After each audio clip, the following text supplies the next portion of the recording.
адамдар таксистпен әңгіме айтқан кезде көбіне енді көп жағдайдағы әңгіме ғой, қымбатшылыққа деп бастайды әңгімелерім бар ғой клиенттер.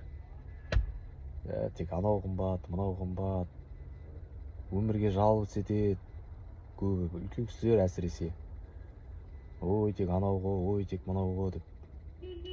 Соны білмеймін, таксисттер сол әңгімемен, олармен қолдап, сондай әңгімені қолдап айтам екен. Неден екенін ол әйтеуір көбі келеді де маған сондай әңгіме айтады, әлде тек маған солай айтам екен. Білмеймін енді.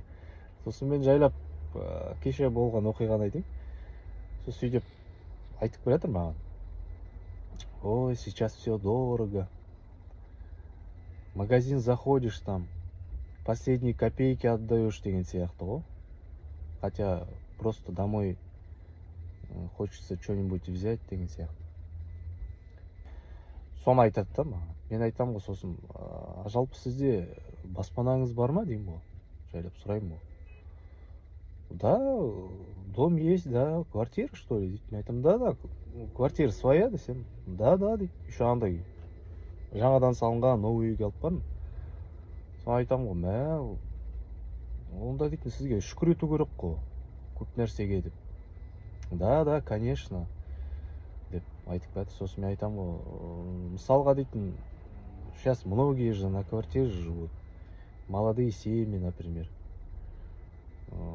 Сосын қазір бізде Оралда негізі квартира жаман қымбаттап кетті. Ана мобилизация болған кезде бізде орыстар келді де, бәрі квартира іздеді де, содан кейін даже мында қазақтар тұрып жатқан солар шығып кетті квартиралерінен, ана орыстарға беру үшін. Содан олар квартиралары барлар, квартира жіберіп отырғандар, арендодательдер, олар алды да нені көтеріп жіберді ценаны, квартираның ценасын. Содан бізде цена дейтін шарықтап кетті в общем. Қазір дейтін кішкене өткенде Атыраудың кісілері келіп, таң қалып жатыр да, сіздерде дейтін кәдімгідей қымбат қой деп квартира. Еще дейтін 3 күн болған ба, 2 күн болған ба квартира іздеп жүргендеріне. Подходящий квартира да жоқ дейді.